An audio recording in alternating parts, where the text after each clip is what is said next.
Anda wong salafi menggunakan hisab wujudillah, pokoknya kalau hisab itu hukumnya bid'ah. Itu Mas Maksud yang semasa itu dulu deh komentar yang wong salafi.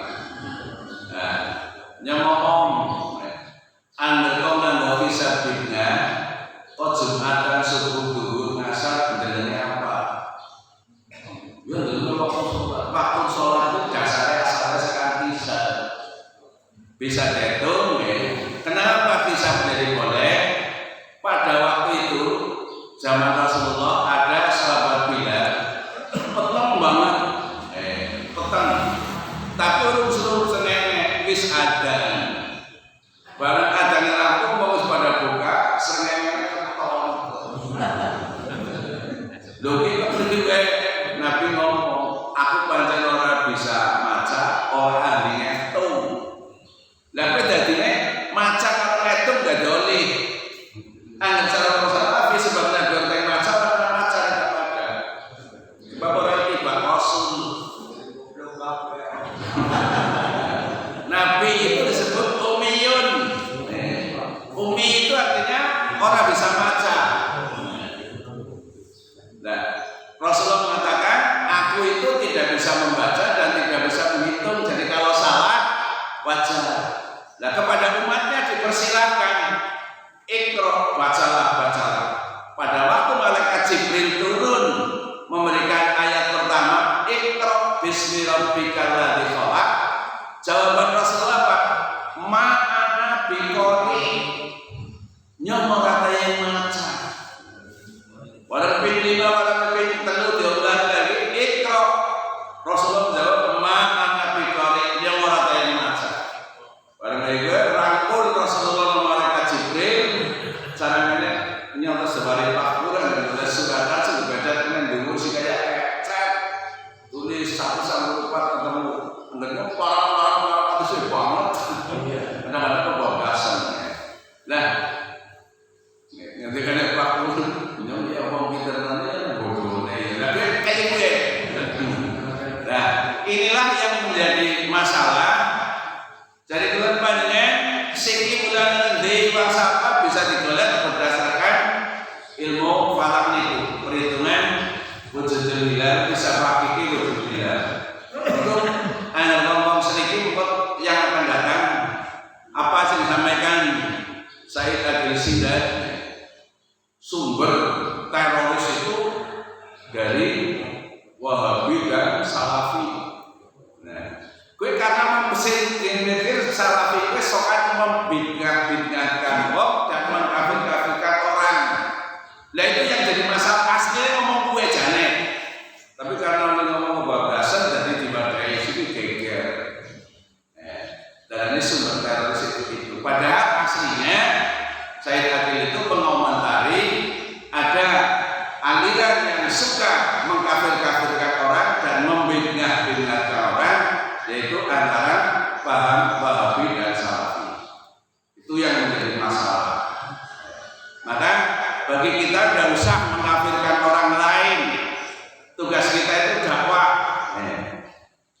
Cara Rasulullah SAW dalam tadi surat Ali Imran 194 saya sudah sampaikan surat Ali Imran ayat 195. Wastajaba lahum rabbuhum anni la udhi'u amala amilin minkum min dzakarin la unsa ba'dukum min ba'din falladzina hajaru wa ukhriju min diyarihim wa udhu fi sabili wa qatalu wa qutilu la ukaffiranna anhum sayi'atihim wa la udkhilannahum jannatin tajri min tahtihal anhar sawaban min indillah wallahu indahu husnul thawab.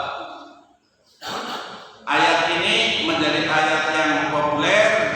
Rasulullah menyampaikan karena Rasulullah SAW yaqra'u asra ayat min akhir surah Al-Imran kulla lailatin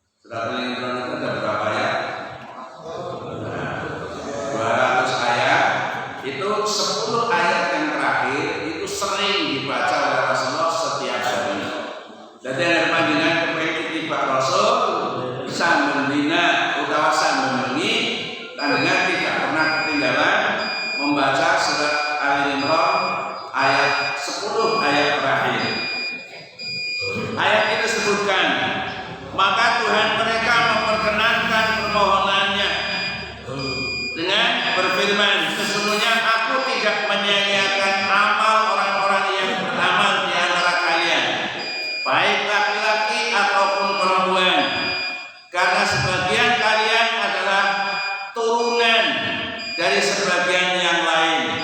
Maka orang-orang yang berhijrah, yang diusir dari kampung halamannya, yang disakiti pada jalanku, yang berperang dan yang dibunuh, pastilah akan kuhapuskan kesalahan-kesalahan mereka, dan pastilah aku masukkan mereka ke dalam surga yang mengalir sungai-sungai di bawahnya sebagai tanda pahala di sisi Allah, dan Allah pada sisinya pahala yang baik.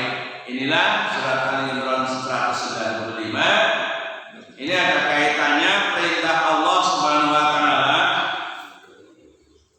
di dalam hadis Al-Qur'an, ayat yang menyampaikan udnuni astajib lakum. Jaduka maring aku tak sembadani apa sing dadi nyuwun. Itu tersurat pada surat Ghafir atau surat Mukmin ayat 60. Wa qala rabbukum udnuni astajib lakum. Pada jaduka waqala taban donga kowe kabeh. Sebab bahasa qala bisa berarti doa. Contohnya surat Yusuf ayat 86. Nabi Yakub berdoa juga di sana disebut waqala innama aku basi wa husni ila Allah. Aku berdoa mengadukan kesedihanku dan kesusahanku kepada Allah. Wa a'lamu minallah, aku tahu dari Allah. Inilah orang-orang yang berdoa dijawab oleh Allah, fastajaba lahum rabbuhum, akan mengabulkan kepada kamu Tuhanmu, anila utimu ngamala amin, aku tidak akan menyia-nyiakan sekecil apapun amalan manusia, akan dibalas oleh Allah Subhanahu wa taala. Min dzakarin wa untha, apa au untha, apa ke wong lanang, apa ke wong wadon. Ba'dukum min ba'din, sebagian mereka itu dari keturunan sebagian mereka. Jadi orangnya saling bermusuhan. Nah, bahasa Quran disebut innamal mu'minuna ikhwatun fa aslihu baina akhawaikum. Sesungguhnya di antara orang yang beriman itu adalah saudara, maka damaikanlah di antara saudara kalian. Karena orang-orang yang fanatik sempit, fanatisme yang sempit menyebabkan satu dengan yang lain tidak akan bisa damai. Karena apa? Karena menganggap bahwa paham saya adalah paling benar. Ini saya bawakan ya. Pak bagaimana? Pak bagaimana ada?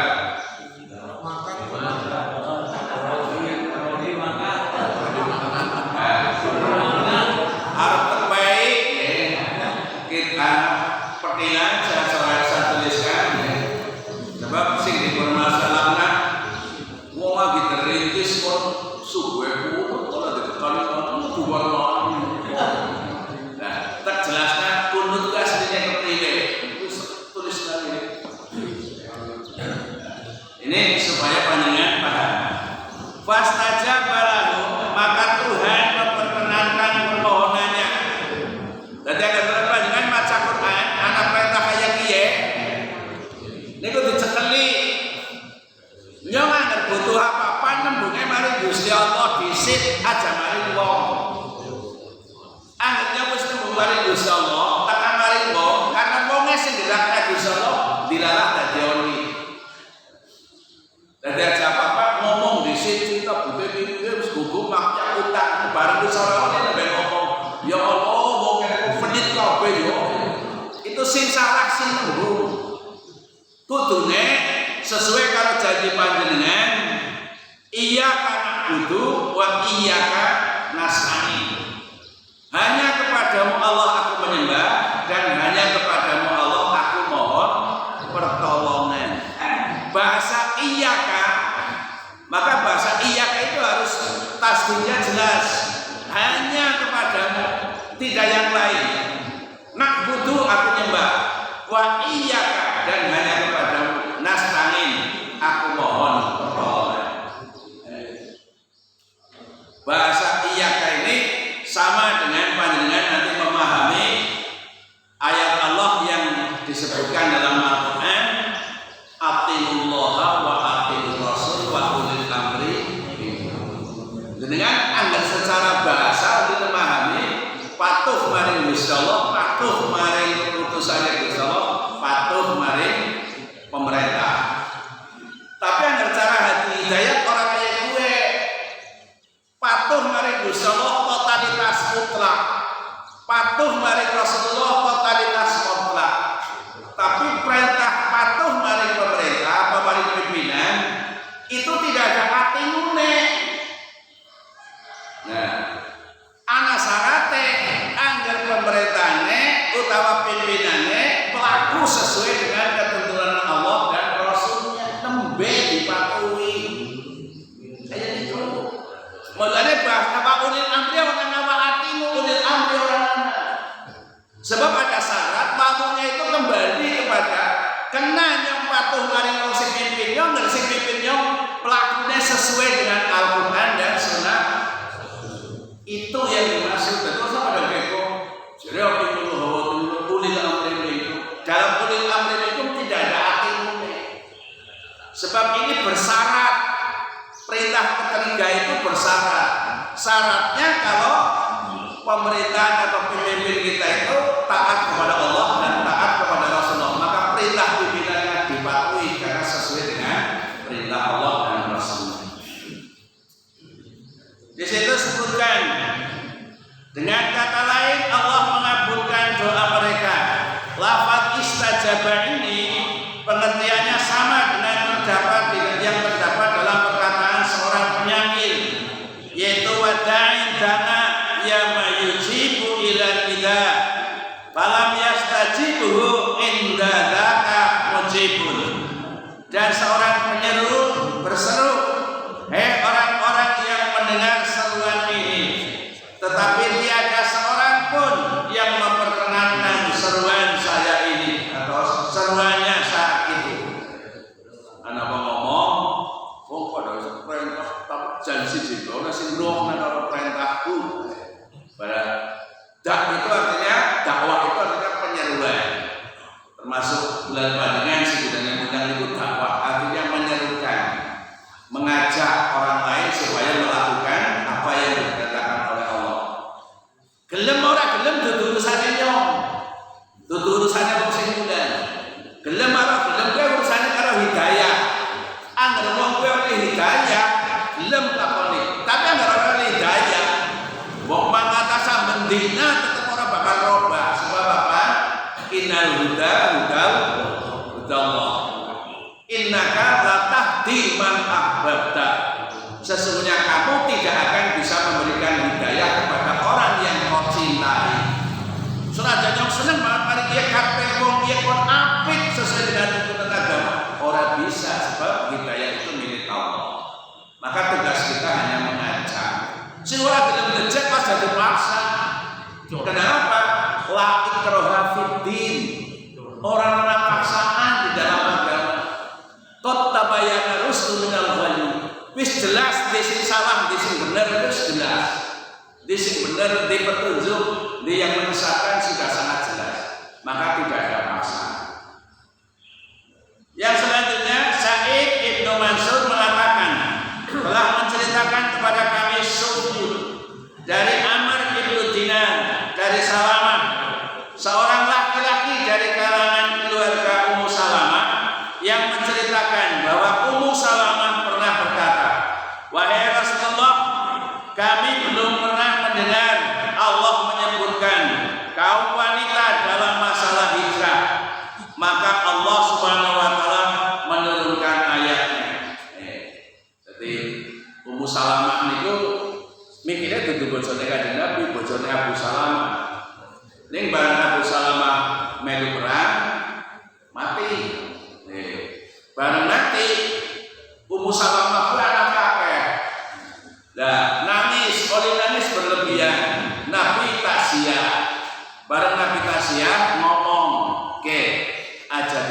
sih tapi ndonga bae moga-moga yang cepat boleh ganti sing lebih apik ketimbang sing dipundur.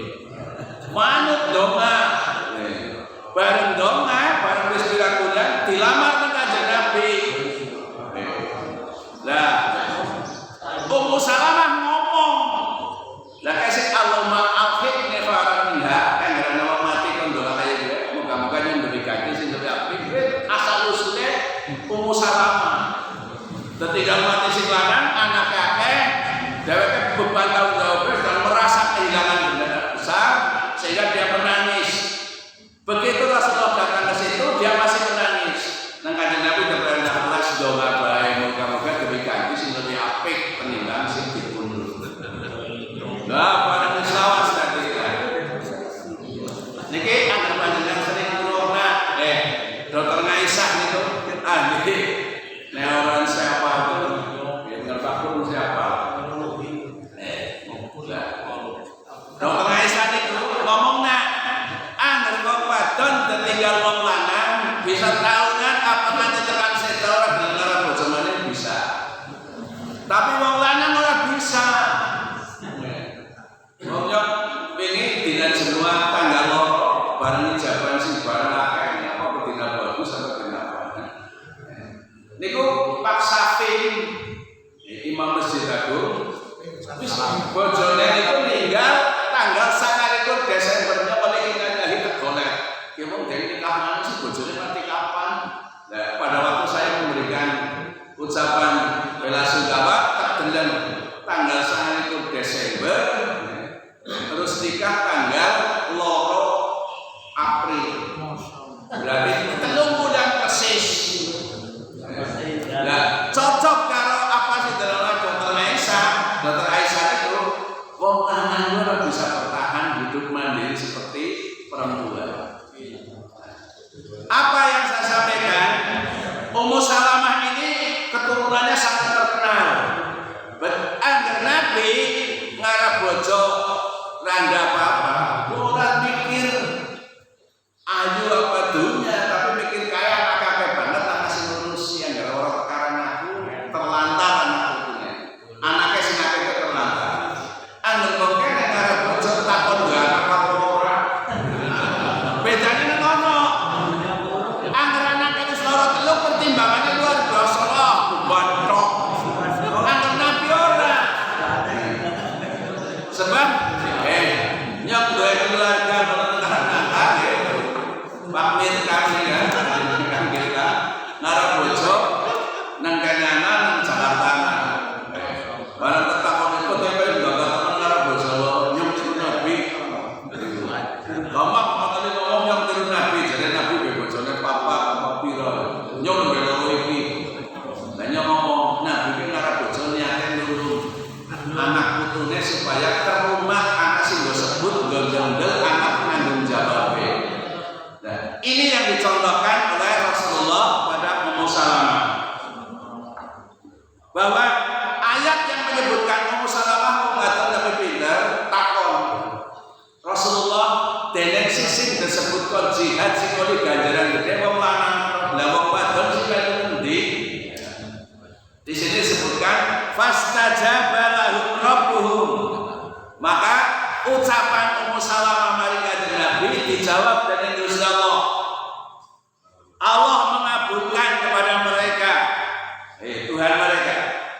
Ani lauti amalan amilin minum. Aku orang niat-niatna perbuatan itu min dakarin au unsa, apa wong lanang apa wong wadon. Anggaran masalah zaman Nabi ayatnya turun. Tapi ada seniki ana masalah ayatnya wis ora turun, tapi panjenengan tinggal mencari rujukannya dalam Al-Qur'an itu. Di situ sebutkan maka Tuhan mereka memperkenankan permohonannya dengan berfirman, sesungguhnya aku tidak menyia-nyiakan amal orang-orang yang beramal di antara kalian, baik laki-laki ataupun perempuan. Surah Al-Imran 185. Angin dengan maca tafsir, maca terjemah, dia orang muncul. Ummu Salamah orang ngerti asal usulnya sekarang. Ayatnya turun orang ngerti, ayatnya terjemah.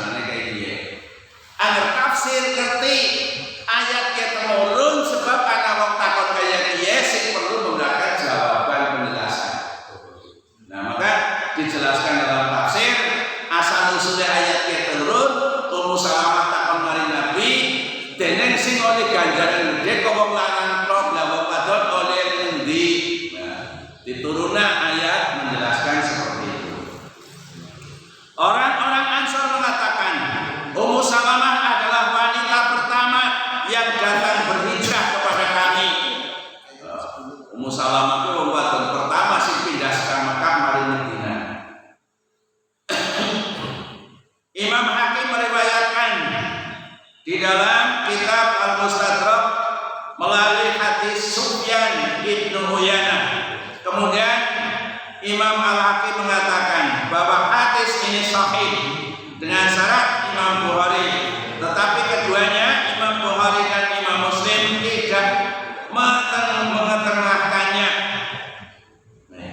Ibnu Abu Nujaih meriwayatkan dari Mujahid dari Ummu Salamah yang mengatakan bahwa ayat yang paling akhir diturunkan adalah firman Allah, fastajaba lahum rabbuhum. Ini ayat yang terakhir diturunkan adalah ayat ini karena ada usulan dari Ummu Salamah untuk kenapa sih jadi wong lanang kok sing mau ganjaran wong wadon nauli. Jawabannya di Solo Al-Quran nyong arep orang remehna perbuatannya wong wadon. Dengan pada syarat iki ya mungkin pada mereka itu gara-gara wong wadon senajan wong wadon tapi ngaji itu namanya punya peran. Punya peran yang ada di dalamnya. Lah ayat selanjutnya di situ dijelaskan dengan hadis Nabi wa idza sa'alaka ibadina fa inni qaribun ujibu da'wata da'i ila da'ani falyastajibu li falyu'minu bi la'allahum yarshudun. Ini surat Al-Baqarah 186. Surat Al-Baqarah 186 itu memberikan penjelasan kenapa ayat kita turun sebab anak wong jatuh. Mulane kalian panjenengan duwe pengertian angger kok butuh jaluk Gusti Allah jelasna.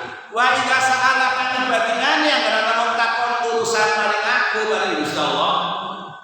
Ujibu da'wata da'i, aku kabulkan permohonan hambaku idza da'ani yang ana jaluk maring aku. Falyastajibuni manut karo perintahku. Falyu'minu bi percaya maring aku maring Gusti Allah. La'allahum yarshudun supaya mereka pada benar oleh aku wong sing oleh hidayah. Niki jelas. Kadang-kadang kalian butuh apa-apa jangan ngomong dhisik tapi ndonga dhisik. Angger wis ndonga memang tak usaha. Dengan cara mana Farid wong ora jaluk aku wis duwe sedurunge jaluk sebab ndonga. Angger Farid jaluk dhisik pada besarane ndonga mulane mesti gegok. Guru menolong ini petunjuk. Lah kenapa panjenengan perlu paham supaya engkau dijaga benar. Ini surat Al-Baqarah 186. Wa idza sa'alaka ibadi anni fa inni qaribun. Angger umatmu pada takon maring Muhammad ngerti Gusti Allah jawaban Gusti Allah itu perak. Wa idza ta'ani disebutkan wa ini qaribun ujibut da'wata da'i, aku kabulkan permohonan orang yang minta kepadaku. Wis kurang apa oleh jelasna. Ujibu itu aku kabulkan. Sebab itu mabni majhul. Pelaksana sing kabulnya siapa? Allah. Mabni majhul itu fakirnya tidak kelihatan. Pelakunya tidak kelihatan. Siapa yang akan mengabulkan? Allah. Ujibu da'wata da'i idza da'ani angger jaluk maring aku. Falyastajibuli manut karo perintahku jaluke kepriye. Jenengan kewarai bar salat wajib zikir, bar zikir donga. Angger dina Jumat nggih monggo angger bulan puasa, bar Jumat ngasar aja bali. Donga sebab donga dina Jumat bar ngasar tekan curug kesengene dongane mustajab. Monggo angger dina Jumat sore bar ngasar dengan pikir utawa donga ora kudu nganggo bahasa Arab. Jenengan ngerti dongane Ustaz Janu? Ora ana sing nganggo bahasa Arab.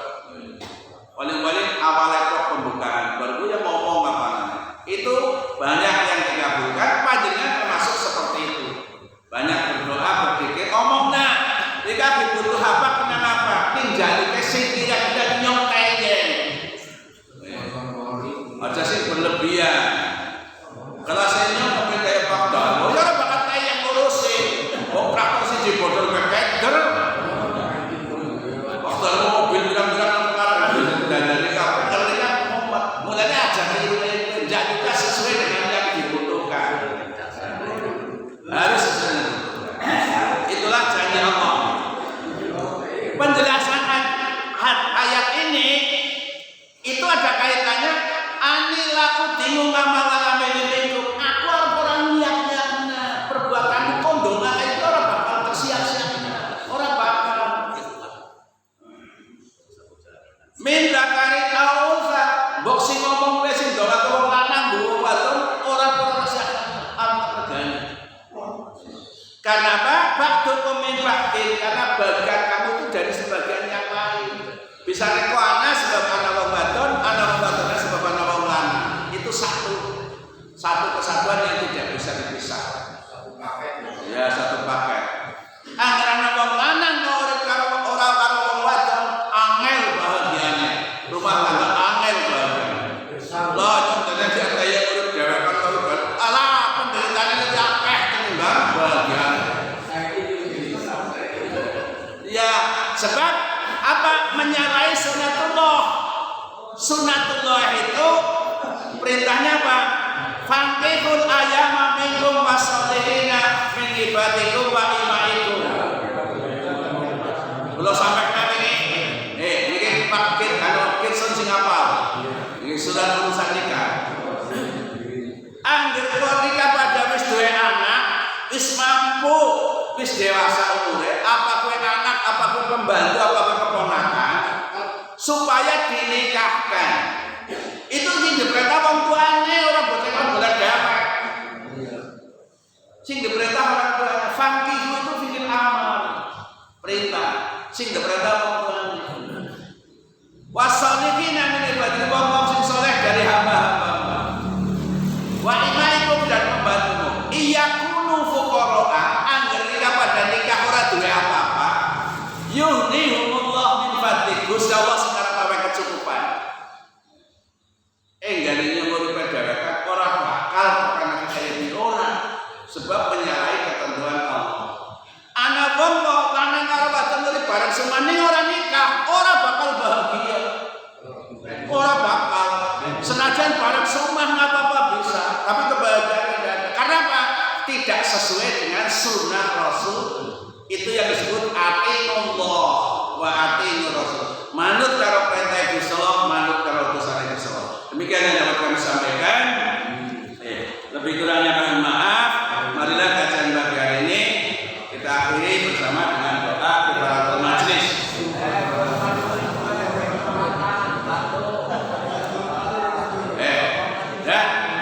Ini pengumuman Pak Warjo dari Kalurit akan membangun TPQ. Ini kita bulan puasa monggo sampai digalakaken disisihkan sebagian dari yang kita miliki.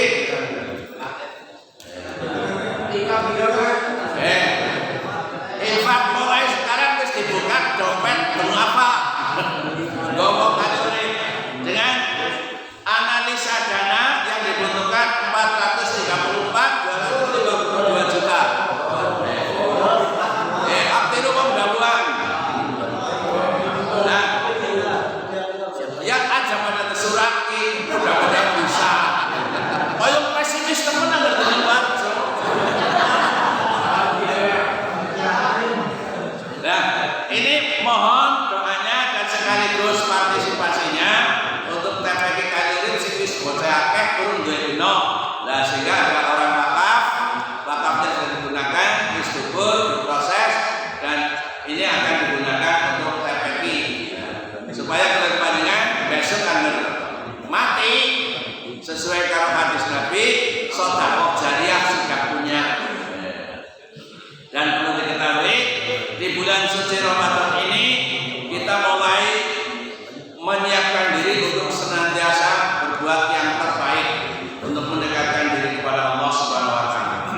Demikian yang dapat kami sampaikan, lebih kurangnya orang susah kok ngomong orang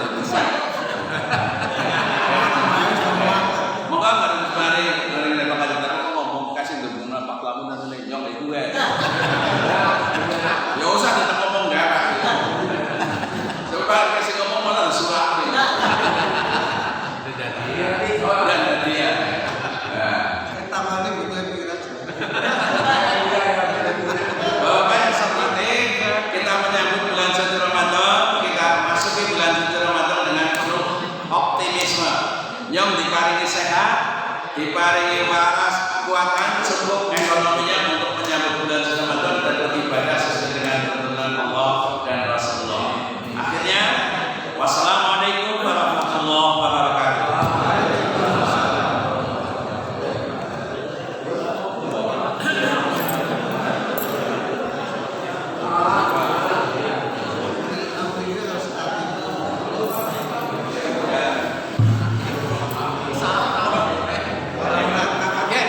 Pakai demikian.